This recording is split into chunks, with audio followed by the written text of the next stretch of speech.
Part D. Part I. Show that L is perpendicular to AB.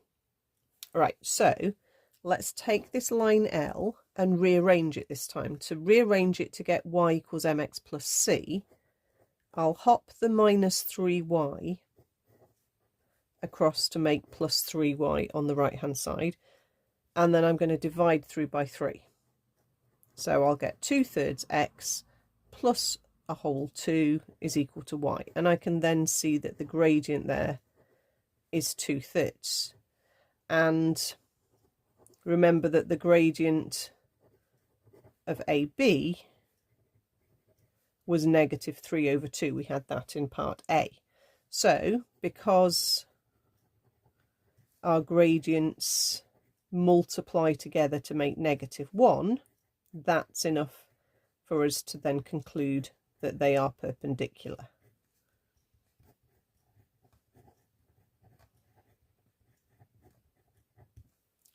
So, part 2, calculate the area of the triangle ACD. So let's take our diagram that we had from before and include a little bit more. So there was A, B was down there, C was sort of about there-ish. Remember, that was the ratio 2:1. What we've now got, it's not particularly drawn to scale, I don't think. We've now got our coordinate D. No, it's really not drawn to scale, because L is supposed to be perpendicular to AB and D is supposed to be hitting at negative. Oh dear, that's really probably not a good gradient. Let's try that one again. I've probably just drawn the gradient fairly poorly there.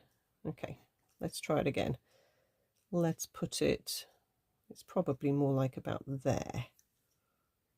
Sometimes you might draw it and it doesn't look right, okay, and it's possibly just obviously not having squared paper means that it's not necessarily your calculation that wasn't right. It could just be your diagram isn't particularly to scale.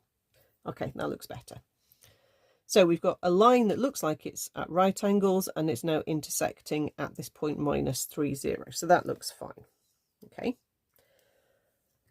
I mean, I wouldn't really advise marking out a squared grid. They could possibly even print you squared paper now in the paper. So if they wanted to, or they might just leave you a little bit of blank space, but don't be too concerned. But if it doesn't look right, try it again.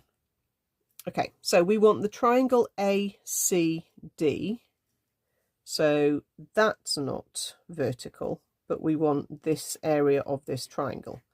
And because we've got a right angle, what we're going to need is the distance from AC and the distance from C to D.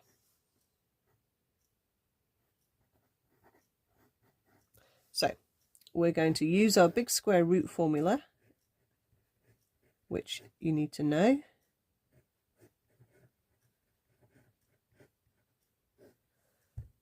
And point A and point C.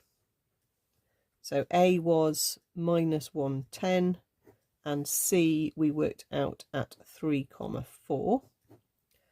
So this is going to become 4 take away 10. Oh, I'm doing the y's first, never mind. And 3 take away -1. So that gives me a -6 and that gives me a +4. When I square those, I'll get a 36 and a 16, which gives me square root 52. Okay, if I do the same process for CD, I remember we knew D was -3,0. I'll do the x's first this time. 3 take away -3 plus 4 take away 0. So that gives me a 6 to square and a 4 to square. Same answer. I get a 36 and a 16, which gives me a root 52. So my area is simply a half times base times height, because these are perpendicular.